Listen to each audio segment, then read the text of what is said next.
మొట్టమొదటి స్త్రీ పురుషులైన ఆదాము హవ్వలు దేవుడు వారి కోసం చేసిన అందమైన తోటలో నివసించేవారు.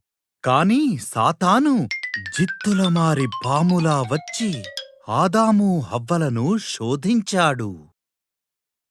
ఈ చెట్లలో దేని పండ్లనైనను మీరు తినకూడదని దేవుడు చెప్పాడా అని పాము హవ్వను అడిగింది. కేవలం ఆ మధ్యలోనిదే అని హవ్వ చెప్పింది. ఒకవేళ మేమది తింటే చనిపోతాము. మీరు చావరు అని పాము చెప్పింది. మీరు ఆ చెట్టు పండ్లను తినొద్దని దేవుడు చెప్పడానికొక కారణముంది. ఒకవేళ తింటే మీరు ఆయనలాగా అవుతారు. ఆయనకేమి తెలుసో అది మీకూ తెలుస్తుంది. హవ్వ ఆ పండు తిన్నది. కొన్ని తనతోనున్న ఆదాముకు ఇచ్చింది. తను కూడా తిన్నాడు. ఒక్కసారిగా ఇంతకుముందు వారికి తెలియని విషయాలు తెలిశాయి.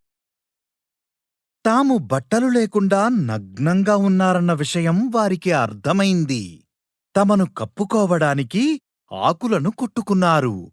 ఇంతకు ముందెప్పుడూ వారికి భయం, సిగ్గు తెలియవు. ఏదో తప్పు జరిగిందని వారికి అర్థమైంది. ఆదామా, హవ్వా అని దేవుడు పిలిచాడు. అన్నాడు ఆదాము. ఆ చెట్టు పండ్లను తిన్నారు కనుకనే ఇది మీకు తెలిసింది అని దేవుడు నిట్టూర్చాడు. తరువాత ఆదాము హవ్వను నిందిస్తే హవ్వ పామును నిందించింది. పాము, నీవు నీ కడుపుతో ప్రాకుతావు. స్త్రీ కుమారుడు నిన్ను ఓడిస్తాడు.